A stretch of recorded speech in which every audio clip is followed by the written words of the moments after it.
Manu. Aujourd'hui, on se retrouve pour un G7 du potager. En fait, on va voir ce qu'ils font ces drôles d'humains. Ils s'appellent donc les Robinson. Et on voulait voir cette histoire de permaculture, comment ils ont commencé, ce qu'ils fabriquent exactement. Eh oh, c'est Angela. Il paraît qu'on va parler de la permaculture, alors que là, le poumon de la Terre est en train de brûler. Salut Angela, donc tu es venue nous rendre visite. Hello, c'est Donald. Aujourd'hui, je suis présent pour parler de la permaculture. C'est une grosse connerie, la permaculture, et je vais le tweeter. Bon, ça serait bien de pouvoir vraiment rentrer dans le vif du sujet. Donc en fait, les Robinson, ils ont une prairie énorme où ils font pousser leurs légumes. Alors c'est bien beau tout ça, mais tout le monde n'a pas une prairie énorme, donc ils veulent faire de la permaculture. Mais comment ils ont commencé la permaculture? Ah mais c'est quoi encore cette carabistouille? Il y a des gilets jaunes dans le jardin. Bon alors là, on est dans le jardin urbain des Robinson, donc il y a 20 mètres carrés.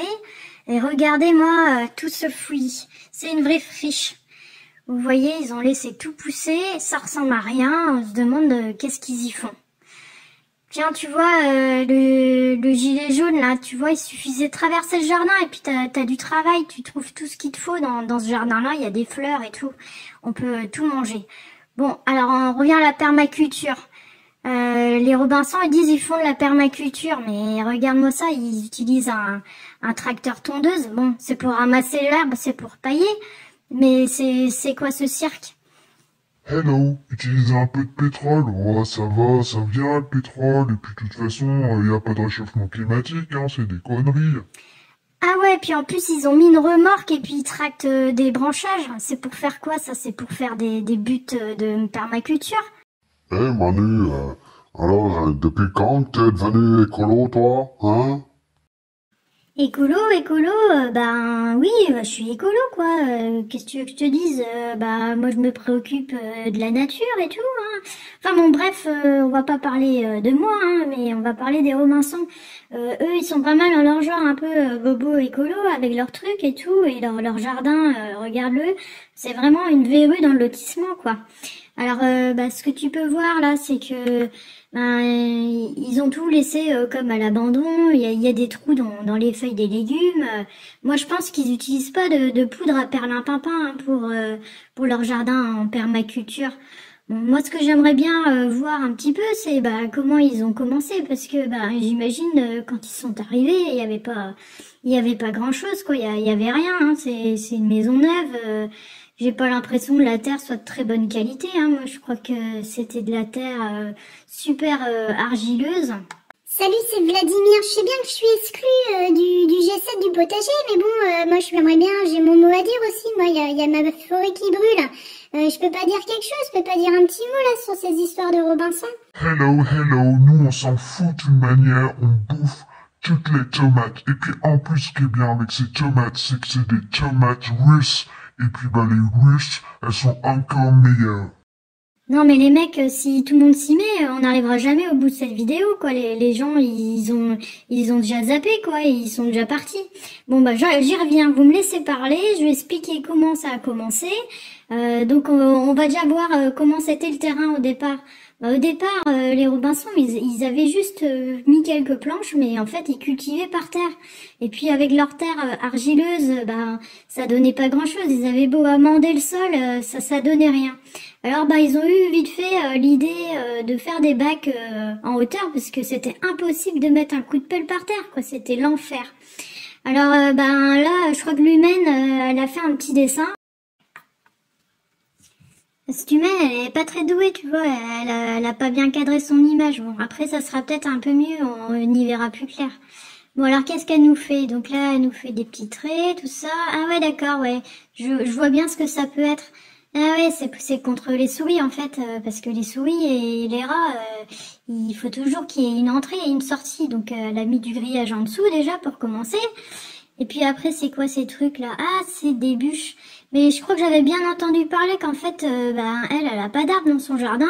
Ce qu'elle a fait, c'est qu'elle est allée à la déchetterie et puis elle a été chercher toutes sortes de de taille de haies que les gens avaient jetées, parce que bah quand ils coupent leurs haies, ils coupent des troncs aussi parfois, parce qu'il y en a qui ont des grosses haies.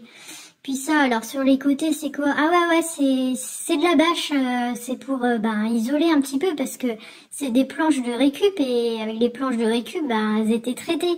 Alors bon, elle a préféré quand même mettre de la bâche plastique, histoire que tous ces légumes ils soient pas intoxiqués. Et puis là, qu'est-ce qu'elle a fait après? Elle a rajouté des branchages, parce que dans son jardin, il y a quand même un peu de haies, donc il faut tailler un petit peu les haies. Ça fait quand même un peu plus propre pour le voisinage. Donc qu'est-ce qu'elle a fait? Elle a utilisé un petit peu ces petits carrés là comme un peu un gros composteur. Donc elle a mis tous ces branchages. Ça a duré plusieurs semaines, même plusieurs mois pour certains des bacs. Donc elle a mis toutes ces feuilles mortes, et puis après elle est venue rajouter par-dessus toutes ces tombes de pelouse, quoi. Ça lui a évité des dizaines et des dizaines de tours à la déchetterie. Donc là, je crois qu'elle va faire des effets spéciaux spectaculaires. Donc là, elle est venue tout écraser là avec ses bottes et ses gros pieds. Bon, elle nous a écrasé quelques-uns d'entre nous, hein, mais... Et puis, donc après, elle est venue rajouter de la terre. Un gros tas de terre, hein, parce que là, il a fallu en trouver aussi de la terre, c'est pas évident. Donc, il lui en manquait un peu, donc elle a quand même mis un peu de compost. Et puis, elle a mis un peu de terreau aussi, parce que la terre, elle en avait pas suffisamment. Au-dessus, elle est venue rajouter de la paille aussi par-dessus pour éviter que l'eau s'évapore. Ah, puis en plus, elle nous note tout. Donc de la paille, de la terre, du compost, de la tonte, des feuilles, des branches, du bois et puis du grillage. Et puis voilà, c'était parti, elle avait tout. Et puis voilà, ce que ça donne un peu quelques années plus tard, c'est que tout pousse. Hein, elle a même mis des fruitiers, elle a mis vraiment plein de fleurs. Donc c'est chouette, hein, pour nous, c'est un environnement plutôt sympa, hein, parce que on a de quoi se planquer et puis on a quoi manger. Ouais, mais dans tout ça, tu nous as pas dit, toi, si elle avait bien amendé son sol et qu'est-ce qu'elle a mis éventuellement, parce que là, elle a mis des branches, tout ça. Ok, dans le compost, il y a des vers de terre, mais pour le reste. Non, mais je crois qu'en fait, il y a le vieil humain là qui habite un peu plus loin. Son vieil humain, lui, il a un poney, et puis elle a récupéré tout le crottin.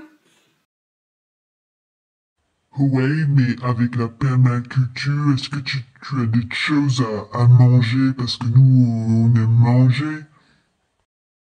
Écoute, Donald, je crois que c'est pas trop mal en fait. Là, elle a fait des photos, elle va montrer un petit peu ce qu'elle récolte dans son petit potager de 20 mètres carrés. Écoute, ça fait pas mal de repas. Bon, elle a une sale tête avec ses carottes, hein, mais faut dire quand même qu'elles sont belles ces carottes. Et puis regarde ses courgettes. Bon, il manque un peu de soleil en Bretagne, hein, mais bon, les tomates sont vertes, mais on peut faire la confiture aussi, on peut faire plein de trucs. Hello, moi ça me fait bien rire cette histoire de permaculture, parce qu'en fait, tu dis que elle fait de la permaculture, mais elle utilise du pétrole, et elle est comme moi, elle utilise du pétrole. Alors, c'est pas de la permaculture si tu utilises du pétrole. Ouais, mais si tu veux, en fait, quand tu commences, tu peux pas tout réussir du premier coup. Et puis, c'est vrai qu'on peut toujours tondre l'herbe avec les dents. C'est Geneviève, elle a dit ça. Mais je crois que les Robinson, ils ont pas les dents assez longues, hein, parce que ils arriveront jamais à tondre de l'herbe avec les dents. Donc, faut bien commencer à un moment donné, quoi. Donc, eux, ils ont décidé de commencer. Ils font comme ils peuvent, quoi. Donc, c'est sûr que des fois, ils utilisent des trucs, hein. Mais l'idée, c'est d'améliorer le système, et puis ça se fait pas en un jour. La permaculture, ça va se faire en 5 ou 10 ans, quoi. C'est au fur et à mesure. C'est tu crées un paysage pour que tout fonctionne, pour qu'on vive tous en harmonie. Et vous croyez pas qu'au lieu de se prendre la tête sur les réseaux sociaux pour savoir qui c'est qui fait de la permaculture, qui c'est qui fait pas de la permaculture, on devrait pas se poser un peu les bonnes questions, regarder ce qui se passe, la canicule, le réchauffement climatique, la fonte des glaces, la forêt qui brûle, on fait que de s'engueuler. Il serait temps de trouver un terrain d'entente, quoi. Ça peut pas durer, ça peut pas rester comme ça. Je sais pas ce que vous en pensez, mais bon, il est temps d'arrêter de se prendre la tête pour des conneries, quoi. quoi. Hein, il faut essayer de tous avancer sans se juger les uns les autres. Bon, bah moi je vous laisse et puis bah peut-être un jour on se reverra, hein. Salut! Bye bye. Auf Wiedersehen. Das Wiedersehen.